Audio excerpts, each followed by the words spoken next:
Let me tell you why I appreciate the opportunity to make a speech, stand up and deliver information to a group. Can you hear me okay? Thank you. Years ago, I used to work at a restaurant called Pine Brook Inn in Macon, Georgia. And I was a busboy. I was about 15 or 16, so don't be trying to count the years. Just go with the program. And they had what is called a dumb waiter in the kitchen. And what a dumb waiter was a small elevator that you would use to transport food, from the kitchen to the second floor. So it was about so big. So this particular day, my cousin and my brother and I all worked there. We decided we would ride the dumbwaiter, remembering that it is designed for food. So my cousin gets in, and he operated with ropes. You pull one rope to let it down, and one rope to let it up. So my cousin gets in, my brother lets him down and up, and my brother gets in, and my cousin let him down and up. And then so, I've always been kind of built, so, I get in and it was kind of tight. So when I get in, instead of my cousin letting me down and letting me up like everybody else did, he decides he would play like he's driving a car. He goes, snatching me up and down. So after about 5 or 6 times of doing that, something clicked. And I was upstairs. That's about 30 feet high. So I could feel him tugging at the ropes, but I wasn't moving. So about another 30 seconds left, then I began to fall 30 feet down that chute. And the only reason it didn't break every bone in my body is because it rested on Coca-Colas. Those old-timey Coca-Cola bottles. So when I hit, the bottles broke, not at the same time. And that served as a cushion. Because I got out, no broken bones, but I couldn't talk for 2 weeks. So my voice left me for 2 whole weeks. So anytime anybody asks me, you want to speak, I say, hell yeah. So I'm happy to be here, and I'm happy to be talking. My name is Alex Habersham, and I'm a part of I'm not rubbing it in, the award-winning Newtown Macon, out of Macon, Georgia. And I'd like to present my other 2 colleagues who will be presenting after I finish. Miss Lauren Marshall, I got it right, who's the Vice President for Development for Newtown, and Mr. Ricardo Cardew, he's a business consultant with Newtown. And before I really begin, I want to tell you all something, and if you want to send me a check later, I'll give you my address. But this is mighty important, and it's oftentimes overlooked. People don't understand the role that entrepreneurship, or entrepreneurialism, whatever you want to call it, can play in the development of a community, particularly when you're talking about the underserved and the disenfranchised and people with problems. There are a lot of programs that people come up with to try to help the community, socially, spiritually, educationally, economically, and another whole lot of other layers. But trust me, the best approach is to try to find a mechanism where you can uplift these communities and uplift these individuals from an economic perspective. make them a part of the American dream and business. So I applaud you all for what you are doing as it relates to uplifting the community from an economic perspective and realizing the role that businesses can play in improving the entire community. It works. It works. And a lot of people in responsible positions think that those giveaway programs and what have you are more important and more effective than building the community from an economic perspective, but it's not. If you can put them in business and, just think of how that permeates throughout the community when you have an individual who maybe needed some help at first, but through certain programs like what you all are running, and we got the proof is in the pudding and we got it today for you, but it makes a real difference. So I'm from Macon, and I used to work downtown Macon, delivering groceries. So what I would do, people have a buggy, and I would be the boy who just take the grocery and and take it to the person's car, put it in the trunk, and hope they give me a quarter. Don't try to think how long that's been. But anyway, so I did that, but there were places downtown like Piggly Wiggly, which some of you might know what that is, and grocery stores. But the most important thing is that I observed that there were a lot of African-American owned businesses downtown. I used to see them all down Broadway and all down Mulberry Street. So from a business perspective, black businesses were really, really thriving, and this was back in the late 60s. Maybe early, thriving. All kinds of black owned and operated businesses downtown. So the community was proud of it, and then I could see the role that businesses play in neighborhoods and in groups and in churches. A good economic and business base, supports all of those entities. So, they were just all downtown everywhere, and people were doing good and feeling good. Okay, so at the time, there were, and this is really phenomenal, there were 125 licensed and black-owned businesses in Macon. Now, Macon is a business with, a community of about 150,000 people. So, this was huge as it relates to the number of black-owned businesses downtown. 40 grocery stores.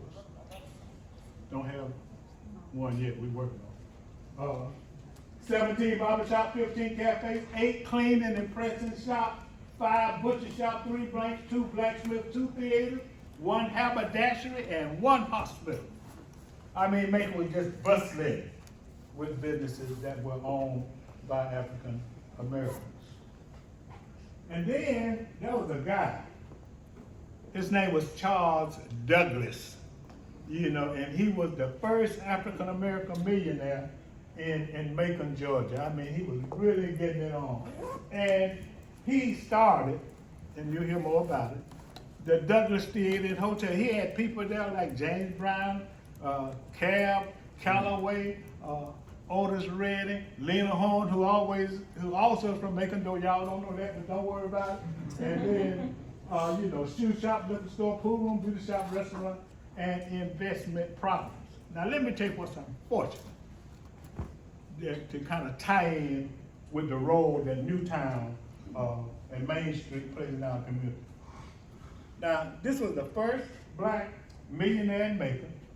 He lived downtown, had a house downtown, and they tore the darn thing. I started to say something bad. I'm sorry, I ain't gonna say it. They tore it down. Now, the historical society, we tried hard. They tried hard. I'm just chilly. But it never should have been torn down. And right next to there was Tremont Temple Baptist Church tore it down too after 150 years. So I think you can get a feel of the role that Main Street plays in community. I'm still very, very sad about it. But he was a phenomenal guy, and the theater is still there. Was that part of the urban renewal efforts of the federal government? No, No? no, 8 years ago. no, Oh, wow. no, it was not, unfortunately. Or whatever it was, it You know, never did. that's known as Negro removal. That's by a lot right, of people. that's right, that's exactly right. Well, see, this is the Douglas Theater after things began to decline. But what I'm trying to tell you is that with desegregation, black businesses decline. All of these businesses that used to be downtown, barber shops, pool rooms, tailor shops, restaurants, you name it, banks, drugstores, grocery stores, boom, down the drain. So at this time, I'm gonna present Ms. Marshall, who's gonna talk about what the award-winning Newtown Macon did. Ms. Marshall, let's give her a hand. Thanks, Alex. It's always hard to follow Alex if you get what I mean, because he's just phenomenal. But really excited to be here today. And it wasn't only black businesses that were declining in downtown Macon. All businesses in downtown Macon were declining. In the 70s and the 80s, we had the mall that was built, and at one point it was the largest mall in the state of Georgia.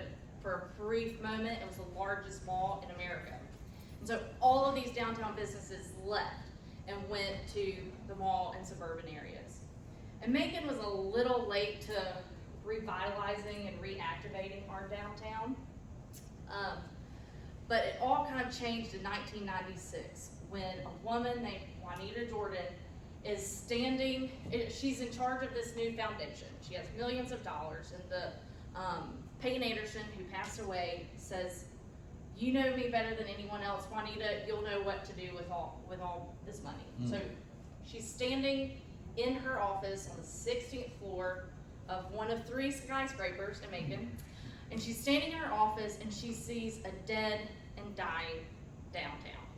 No one's walking on the streets. Storefronts are closed. Only 30% of storefronts are open and occupied. Downtown Macon is dead. And so she decides she's going to create this foundation, the Peyton Anderson Foundation, to save downtown Macon. And as part of that initiative, she started Newtown Macon. And Newtown Macon is an independent nonprofit organization where our mission is to invest time, resources, and money into local people and businesses to revitalize downtown Macon. Mission statements. If you get anything out of that, remember local, because at Newtown, we prioritize locals first. And so that's the main thing to get out of our mission. And we do that and execute our mission through a couple of ways. Creating a sense of place, increasing residents, growing jobs, our Mulkey Heritage Trail, and really what makes Newtown unique in Macon is that we are creative problem solvers. We want to advocate for progress and change. If there's a problem, it's not too big for Newtown to solve. We'll think outside the box, we'll think creatively, but we will make sure that it gets done and that we can solve problems for our community. One of our earliest successes as an organization was the Mulkey Heritage Trail, which is our river trail along the Mulkey River. But what we really had a hard time breaking into was the storefront occupancy. So like I mentioned, we had a 30% storefront occupancy rate at one point in time.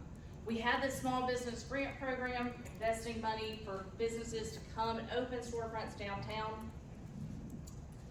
It net 0 new businesses in downtown Macon. So, what do? We're trying to get businesses and storefronts occupied.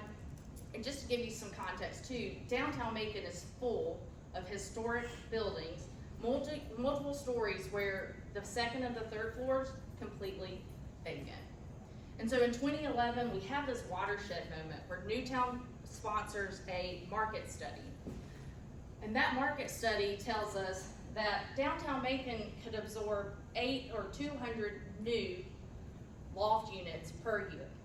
And by lofts, I'm saying apartments, studio, 1 bedroom, 2 bedroom, apartment rental units. 200 a year. Does anybody want to take a guess how many lofts were in Macon prior to this market study? 0. Close, 6. And so 200, so this market study is telling us that there is market demand for housing loft units in downtown Macon. Well, obviously, if you're a local developer, you're like, all right, let's go. I've got a market study that tells me there's market demand, and I know how much I can charge, price per square foot, let's go. Well, what's the holdup? Well, banks are like, yeah, about that. I'm probably only going to lend 50% of the project, and you have the owner's equity. So there ends up being a gap, a financing gap for these larger multi-development projects. And so that's where Newtown really kind of got its start as a lender. We went to the city, and the city issued bonds where we were then able to take those bonds and use it as capital to then loan out to have this bridge and gap financing for these multi-development units. And so you can see here, this was the very first project. This was the Dannenberg Lofts. Originally, it was a department store, Dannenberg and Company. You can see on the left, this is before, and now today, it's a 64-unit loft development with 2 commercial storefronts, one of which is Macon Bagels, which is always a line out the door. And so this is also on a really key corner in downtown Macon as well. So if you can imagine the before and the after in a really prime part of downtown Macon.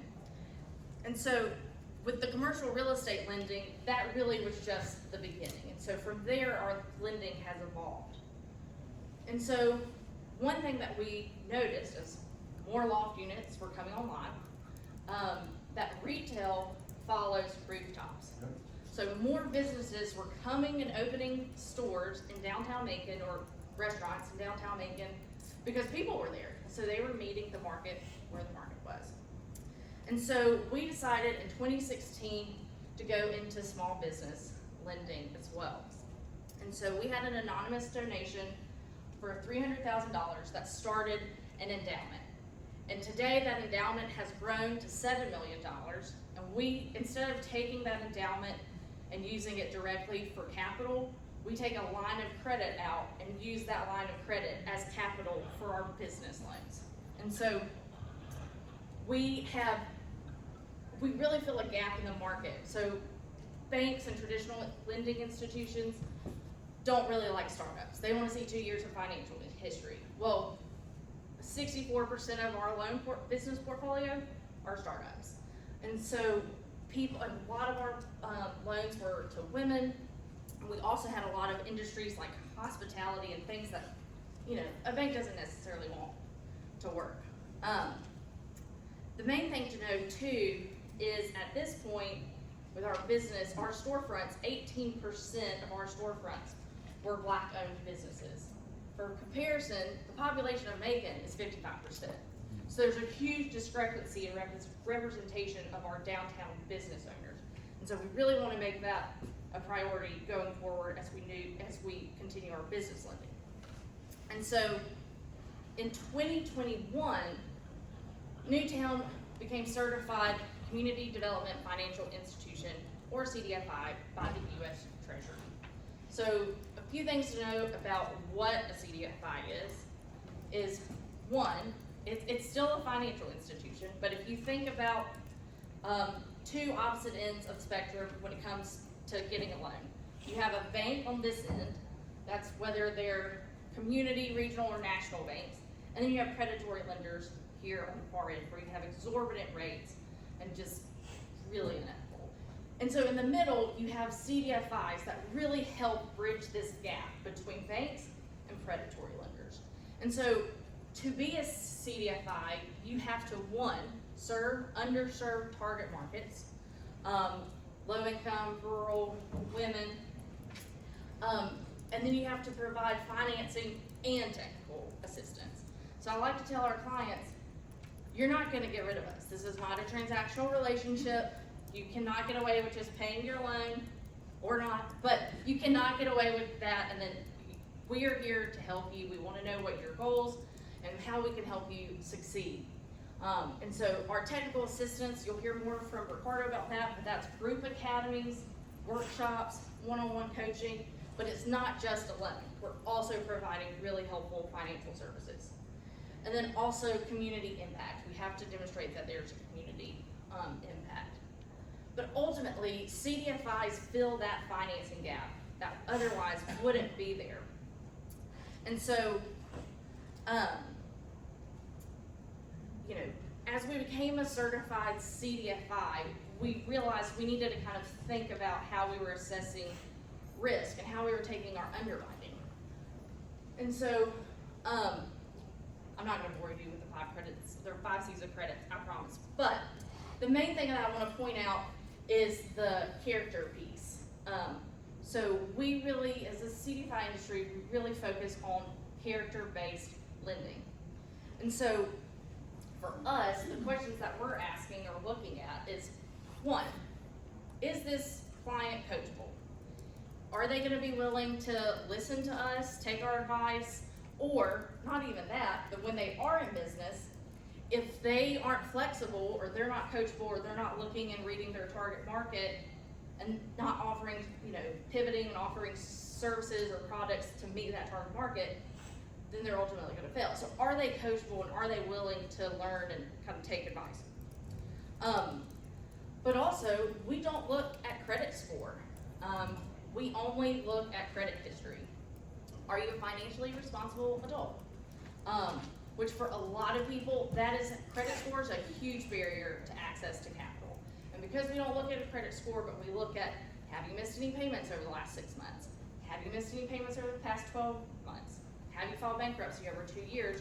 We're able to get a sense, an overall picture of someone's financial character to then make a determination if that's something that we would take a risk on and want to invest in. And actually, for the industry as a whole, CDFIs only have 1% net charge-offs. So not only are CDFIs taking on riskier loans, but it's also having a return. Because if CDFIs didn't exist, these loans would have nowhere else to go, or these entrepreneurs or business owners would have nowhere else to go but to a predatory lender or not do any type of business at all without capital. And at Newtown, one of our biggest challenges for our pipeline is generating a pipeline of loan-ready BIPOC entrepreneurs. And what I mean by loan-ready is, do you have bank statements? Are you an existing business? Do you have a business bank account? Do you have financial statements, balance sheet? Your point of sale report of your sales does not count. Have you filled out a personal financial statement? So there's a lot of basic financial information that a lot of our clients don't have. And the challenge with that, and the reason for that challenge, runs really deep. Macon was the most redline city in America. I didn't say one of the most, I said the most. And it's interesting because this is a Washington Post article from 2018, followed closely by Birmingham, Alabama, and Wichita, Kansas. And so the thing that's important to know here is redlining. For those who aren't familiar, redlining was the systemic practice of denying services, typically financial, especially home mortgages, based on certain geographical areas based on race and ethnicity. The federal government and lenders made maps and a 4-point color scale where if you were in a red or yellow zone, that was considered inferior. Therefore, you could not get any type of financing or lending within those areas. In Macon, 65% of the city was redlined. And so this is an actual map of Macon's redlining map. So think about it, 65%, more than half of your city has no access to getting a home mortgage so that they can build generational wealth through home ownership. Because in this country, the number one way to build wealth is through property ownership. And so if you don't have access to get a home, you therefore then can't pass that on to your heirs and your children. You can't maybe use it as an asset to leverage it to get additional debt. You can't have it and pay it off and then have no worries about paying a mortgage or paying any type of housing cost. And then you don't have the opportunity to sell it and have that equity built up either. And so this is a really big challenge in Macon, because when you've had a systemic practice that has disrupted the opportunity to build generational wealth, you don't have you don't have financial literacy, and you don't have the wealth. And so that's where there's an opportunity at Newtown for us to help our community build this generational wealth. And the impacts are still felt today. So the racial wealth gap in Macon, you can see, compared to Macon County, the region, Georgia, and the United States. In Macon, Black residents are 3 times more likely than white residents to live in poverty. And Macon is our poverty rate is 10 times higher than any other city in America. And so what this really impacts in the work that we do is that financial literacy. So we work really closely with a lot of our clients, and it takes a lot of time, and it takes a tremendous amount of trust and vulnerability for us to work with our clients on their personal financials, helping them build out that balance, or not the balance sheet, their personal financial statement. And there's sometimes when we've worked with people for years, and it takes time. And that's where working with Alex, and you'll hear, I'm gonna bring Alex back up, but in 2018 and 2019, Alex approached Newtown with this idea for the Downtown Diversity Initiative, and I'll have him come back up. And you hear more about how Downtown Diversity helps with our training and our building that financial literacy and filling that gap. So Alex.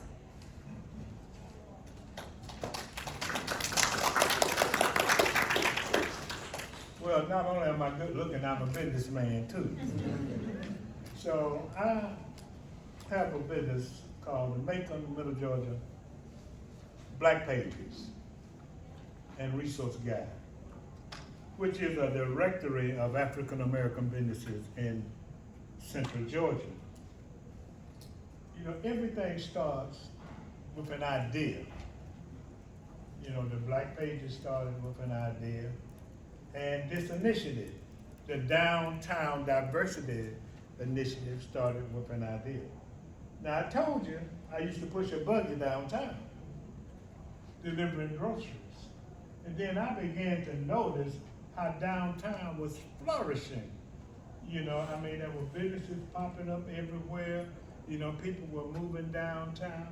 But I said, there does not seem to be enough diversity and enough equal opportunity to kind of revive some of the black businesses that were downtown. So I said, well, maybe I'll approach Newtown about it. And I went and talked to the president, CEO, raise your hand, George. You're real shy, but I'm gonna make you raise your hand anyway. About that concept. I said, well, you know, why don't we try to put together a program that can address the need for downtown to be more diverse? He jumps that high. Yes, let's do it. So he was willing to do it, and that just shows what happens when you have. I'm private. What I mean by private, I'm an entrepreneur in the city. You know, I love Newtown Macon, but I don't work for them. You know, so we were able to come together, you know, because of his willingness and his commitment and his understanding about the redlining and other factors that are sometimes, that too often go unrealized now by the consuming public. They don't see all those contributing factors that are prevalent in underserved communities. There are some reasons. You know, there are economic reasons, and that's why business is important. That's why revitalization is important. That's why preserving history and buildings like the Douglas Theater and the Douglas Home are important. You know, so they were very, very excited about it. And, you know, since I published the Black Pages, then I've got a special relationship with a lot of existing and aspiring businesses in the community. So, Ricardo will talk more about it, but when we kicked it off, it was absolutely outstanding. But it's because of the partnership. And look,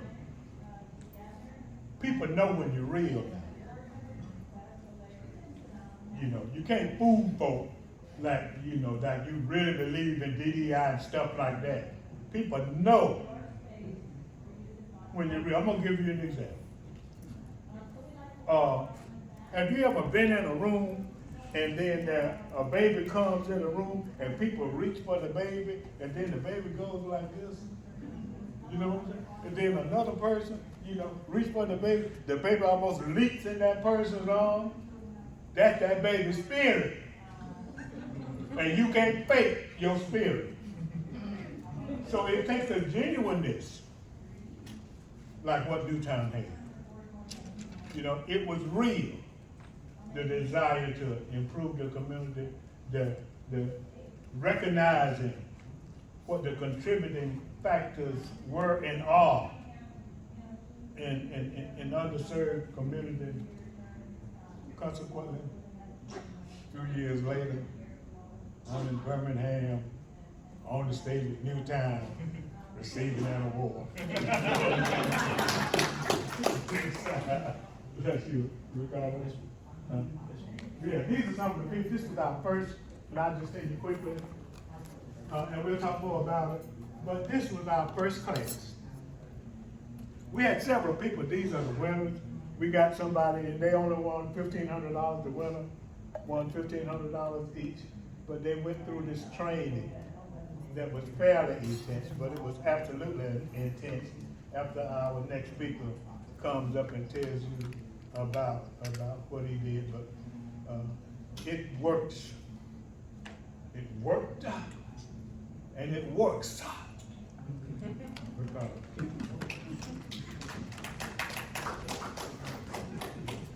Thank you, Mr. Havisham. And so I'm going to say these names of these organizations real quick because without collaboration, you cannot be a champion. You can't see victory. You can't see what Newtown can't win unless we have all these playing parts in these hands. So we have the Community Foundation, the Knight Foundation, the Peyton Anderson Foundation. We also have the Small Business Development Center, better known as SBDC. We have the Black Pages, and we have Wells Fargo. It just so happened in 2019, we were actually partnering with UGA Fanning to actually be able to create our curriculum called the Entrepreneur Academy. At the same time, Mr. Havisham came to us and we had the curriculum where we could plug and play to actually help the first class get started for the Downtown Diversity Initiative. And then we skipped the year because of COVID, but what we all did when we started doing COVID, everybody did Zooms and all these different things, so we had to think a way of how to pivot that. So we spent an additional 300+ hours to actually redo the curriculum. We created videos and we created worksheets that allowed us to be able to people to watch the videos and do the worksheets education-wise, because we didn't know what COVID was going to do, okay? And what we found out is when we had the videos, we were able to allow the people to be able to watch the videos and learn the content versus trying to sit down with somebody for 4 hours and introduce certain topics, and we'll talk about the topics in a minute. Next thing we did when it came to 2022, we actually invested in some technology. Everybody's hearing about AI and all these things. Technology is important to moving forward. And so we invested into this event And we were able for the first time to upload all our videos and all the content for the classes, and people were able to access it during their lunchtime on their computer, which allowed people to be able to understand the information. It's amazing because our courses, we meet once a week, or once every Saturday, every other week for 10 weeks. And so what we've seen with our statistics is most of our entrepreneurs spend about 4 to 5 hours a week learning this material. So after it's all said and done, you got 40 plus hours of intense training where people are truly learning some new information. Now just imagine what that does when you get some education. You build confidence, you learn about the good, the bad, and the ugly, and how to face it and overcome it. And it's amazing to see people as they walk through the door and they're scared, they just don't know what to do, and then see them graduate, and it's just like a totally different person. We've seen people who came into class making $30,000 salary and leaving making a salary of $60,000.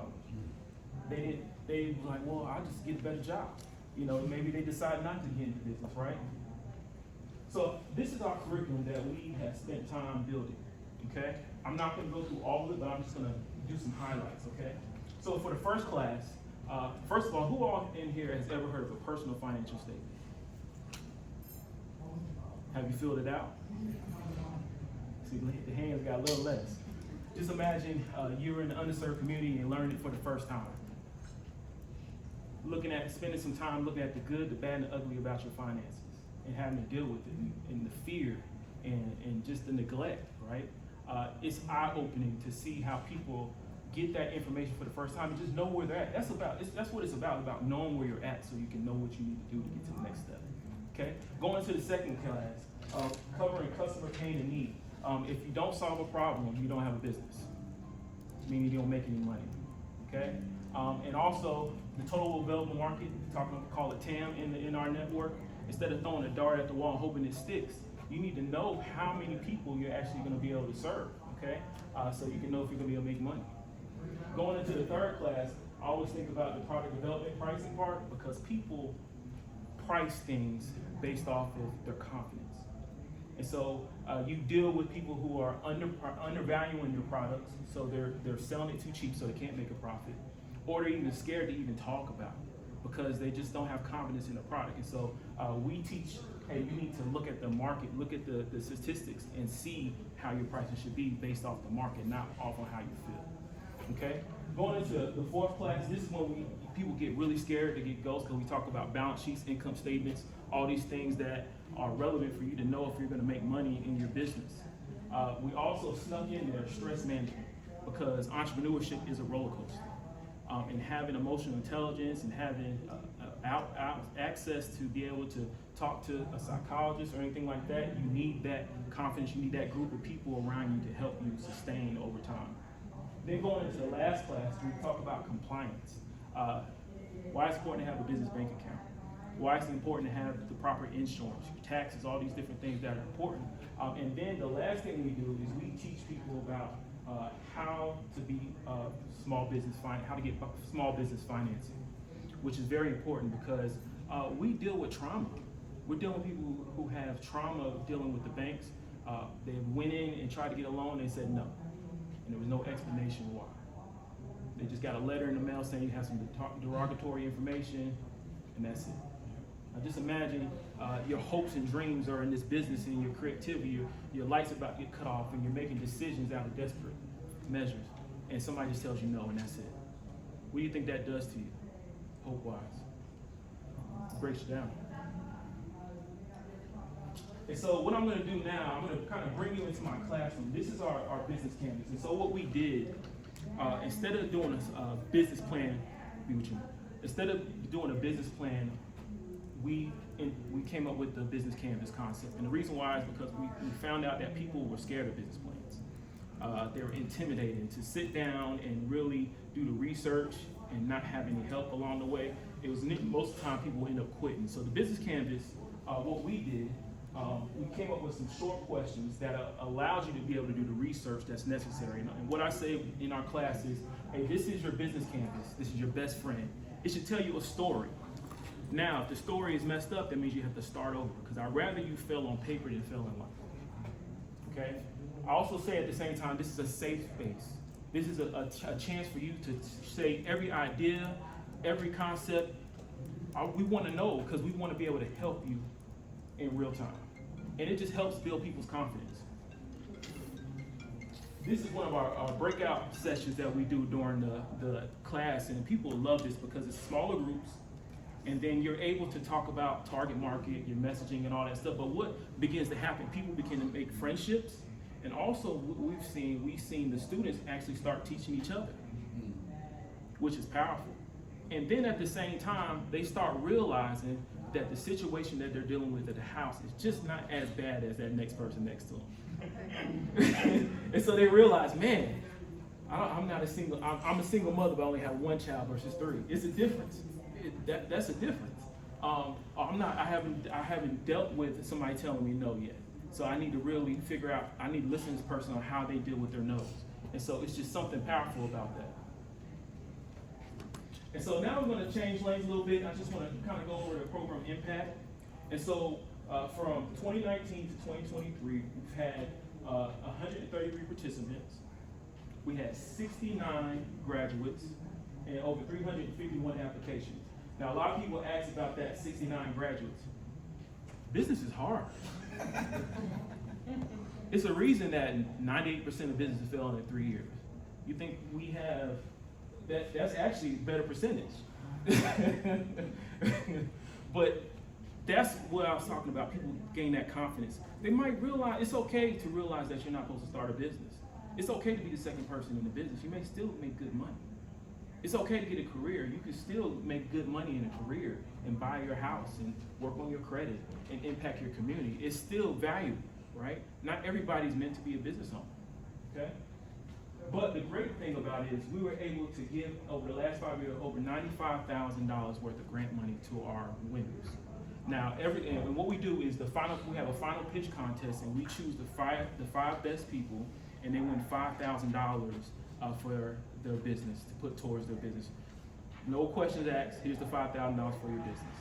And from that, I went with Wells Fargo for the last 3 years. They actually been the ones that give us the $25,000 to be able to keep the program going. So we want to thank Wells Fargo again for that. Okay, and so the great thing about the Downtown Diversity Initiative, since 2019, 63% of our loans have been to the BIPOC community, okay, which is very significant. Also, just in 2022 alone, we've linked over $900,000 to just the 2022 class alone. And then the average business loan size is $30K, which is important because we have a lot of small businesses. That $30,000 helps them get into a storefront, order some products, maybe do some working capital for them to be able to sustain themselves to get started during that first time period. And just to let you know that our average borrower's median income is $33,000. Now I want you to think about this. In 2022, for making $43,000 is the minimum income. So that just tells you the significance of how our program is helping out in our community. Well, there's an old saying that says the proof is in the pudding. So we just like to give you all some illustrations. Some illustrations of success for the program. This young lady's name is Keisha Danzy, and she had the concept of starting a company that was with dog treats. Dog treats. Now, I think you saw the video that showed Newtown Macon about. I mean, it's almost 1-to-1 downtown Macon. 1 dog per person. So there's a real market for dog treats. So she had a good idea. She went through the course, and she started out slowly, but because of her determination and her willingness and her ingenuity, she is now doing phenomenally well with good boy goodies, dog treats. And she's in over 100 locations, and she's just doing for. Matter of fact, she and her husband were in Africa about 2 weeks ago. I didn't know she was doing that well, but I saw on Facebook where they Africa, but anyway, she's an outstanding young lady. She obviously loves dogs, but she came up with an idea. And what this does is it shows the relationship of having an idea and knowing what to do to get that idea implemented. So she had the idea, but through coming through due time making, it goes from idea to implementation. So we're very proud of her. Ms. Keisha Danzy, the owner, conceptualizer, and founder of Good Boy, Good Eggs. And Keisha Abram, which was amazing. She actually graduated and participated in our Downtown Diversity Initiative in 2021. She already had kind of a hair concept going on with her business online, but she wanted to find a location where she came up with the idea to do a candle place. That's what she wanted to do to expand her business. And so she came to us in 2023. And not only do we do training, but we actually own buildings downtown too also.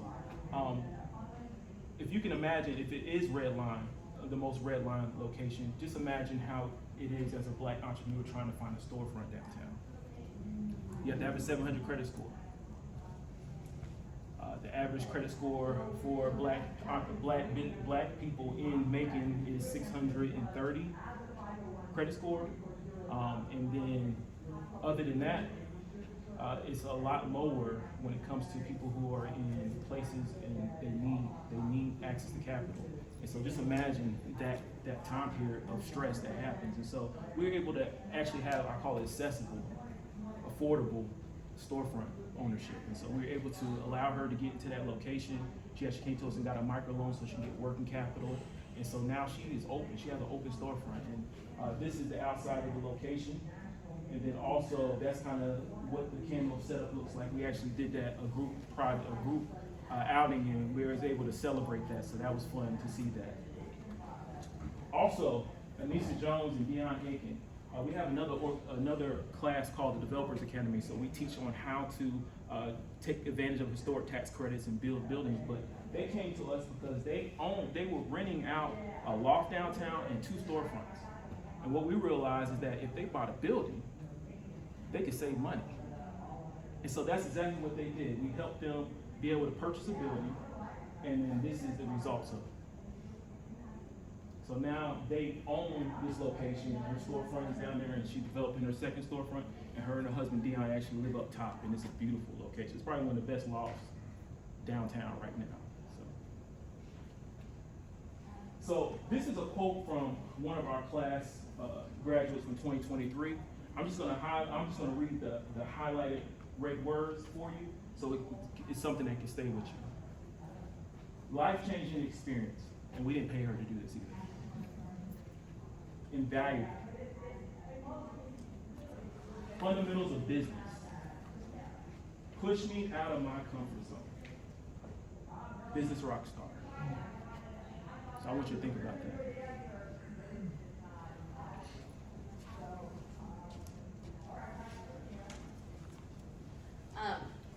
What I think is really interesting about all of those entrepreneurs and developers that we just shared with y'all is each of them are from a different class. And in some instances, like Keisha, she never came to us for a loan. She didn't need financing, but we helped her get her idea to implementation. And everybody else, whether it was a $700,000 loan or a $10,000 micro loan, either way, we're helping fill that gap and that need that hasn't been there before. And so to wrap up, I just want to share a couple of tools and some kind of key lessons that we've learned that hopefully y'all can take and implement in your communities. But for us, the tools that we have found that are extremely helpful are partnerships. It takes a village, right? I mean, we cannot do this work alone. And having partnerships with partners like Alex is critical to the work that we do, especially as we started DDI.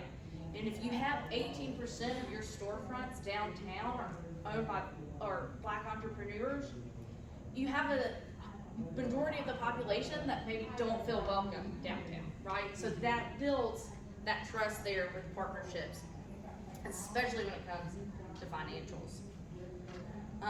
For training and networking, we have found that one of the biggest components and outcomes of the work and the trainings that we do is that sense of community that the cohort gets among themselves. Entrepreneurship is lonely. You are one, you wear 80 million different hats, and it can be taxing.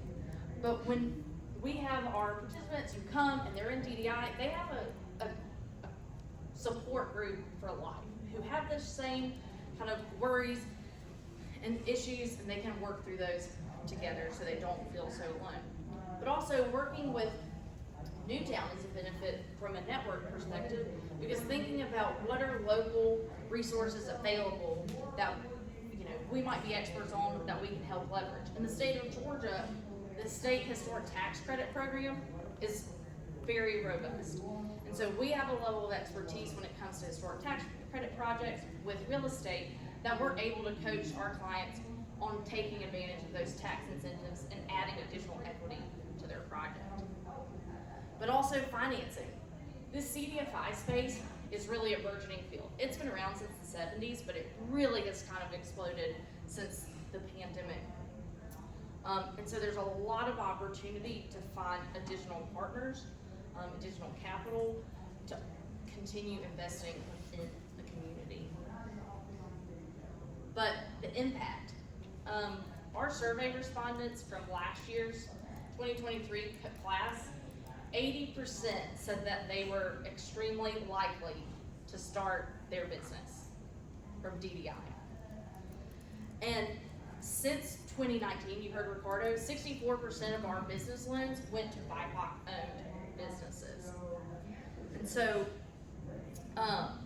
and actually last year, DDI was our #1 pipeline referral source. 46% of our loans that we closed in 2022, 2023 came from DDI.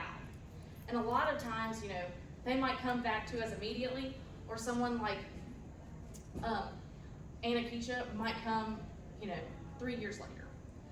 And so with the storefronts, we've been able to increase from 18% Black-owned businesses to 27%. And we still have a lot of room to go with that, but in 1 year alone, we were able to increase that percentage to 7%. And we've also been able to convert 6 renters into real estate owners. And this work is ongoing, and there's a lot more work to be done. And but I think keeping locally led revitalization a priority is the key to continued success. And it's really important to make sure that it's locally led development and business ownership, because again, our mission, locals first. And so we don't want, we always give Atlanta a bad, we don't want people from Atlanta coming and, building up in downtown Macon. We want Maconites coming to downtown Macon and investing and building wealth either through entrepreneurship or through property ownership in Macon. And so,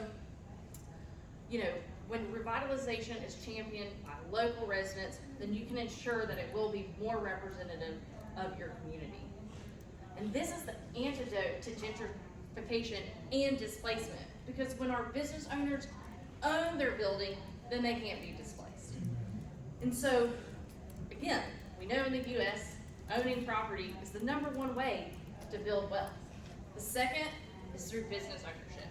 And so through these tools and through locally led revitalization efforts, we're able to take Macon from the most redlined city in America to the most locally integrated revitalization in downtown and across America.